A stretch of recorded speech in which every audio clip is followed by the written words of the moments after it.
He thought his heart had frozen with the past, until a wounded foal in a snowstorm taught him how to feel again. Daniel had escaped into the mountains to forget, a place so cold and remote, even memories struggled to survive. Once a brilliant veterinarian, he'd lost everything the night black ice sent his wife and daughter's car over a cliff. That winter, something inside him shattered, and he left it all behind. The clinic, the city, the friends who tried to help. His life now was silence, frost, and firewood.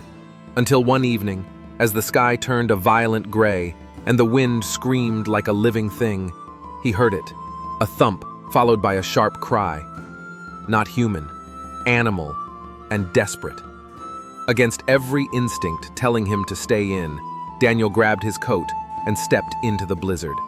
Visibility was near zero, but the sound led him, guided him, to a heartbreaking sight.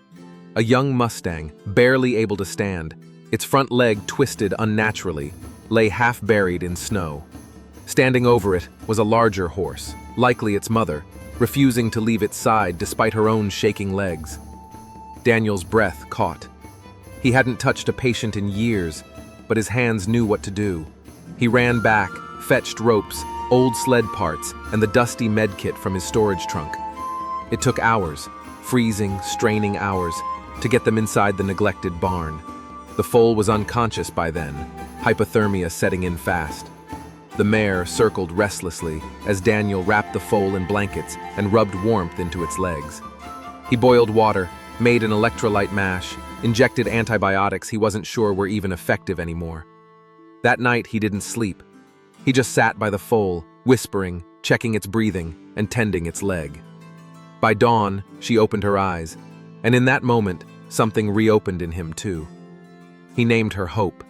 The mare, dignified and watchful, he called Grace. In the days that followed, Daniel fell into a rhythm that didn't feel like surviving. It felt like living. He mended the barn roof, repaired the pen, warmed milk, massaged stiff joints. Grace slowly began to trust him, nudging his hand, letting him clean her hooves, even resting her head on his shoulder once as he sat in the straw beside Hope. One morning, he awoke to Hope standing on all fours, still limping, but upright. He wept. Not the heavy sobs of grief, but the kind of quiet tears that mark healing. Boone, his old dog, began wagging his tail more, sensing the shift. Then came Riley, a wildlife officer who tracked the missing pair. She had heard rumors of horses lost in the blizzard and followed hoofprints that led her straight to Daniel's barn. She was stunned. "They shouldn't have made it," she said, examining them. She explained that their herd had crossed the river before the storm. These two must have been left behind. Riley asked if Daniel would help return them to safety. It wasn't easy to say yes. The horses had given him purpose again, filled his nights with something other than silence. But he understood. Healing wasn't about holding on. It was about letting go. So together, they prepped. Riley contacted her team, but snow had closed all routes. Daniel offered another way, his ancient snowmobile, long retired but still functional. Over 2 days they repaired it, tied a sled, stocked feed and medical supplies. Then, before dawn, with Hope bundled and Grace walking close, they began the trek. The wind cut hard, the trails were cruel, and twice they had to stop and rest. Hope stumbled often, and Grace never left her side. Daniel spoke to them the entire way, calming, guiding, promising they were almost there.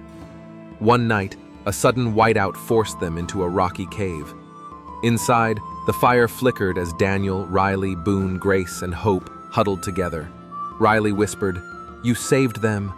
He looked into the fire and replied, thoughtful, "They saved me first." When the storm cleared, they reached the rendezvous point.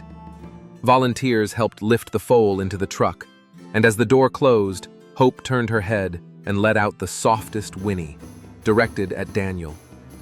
He touched Grace's forehead gently and whispered, "Gently, take care of her." Then they were gone. Back at the cabin, the pen was empty, but Daniel felt no void. Instead, he rebuilt the barn completely, repaired the fencing, and started restocking his medical kit. Not because he needed to, but because maybe, someday, someone else would. 2 weeks later, a letter came. Riley had sent photos. Hope galloping strong, Grace leading her through open plains. They'd rejoined the herd.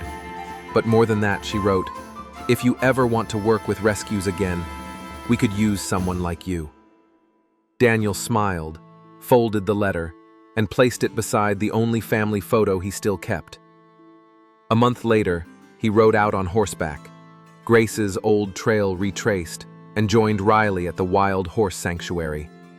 On the first day, as the sun set behind the ridge, he spotted 3 Mustangs running free. Hope paused, just briefly, as if she recognized him. Then she galloped on, and Daniel knew he was no longer lost in the cold. He was home.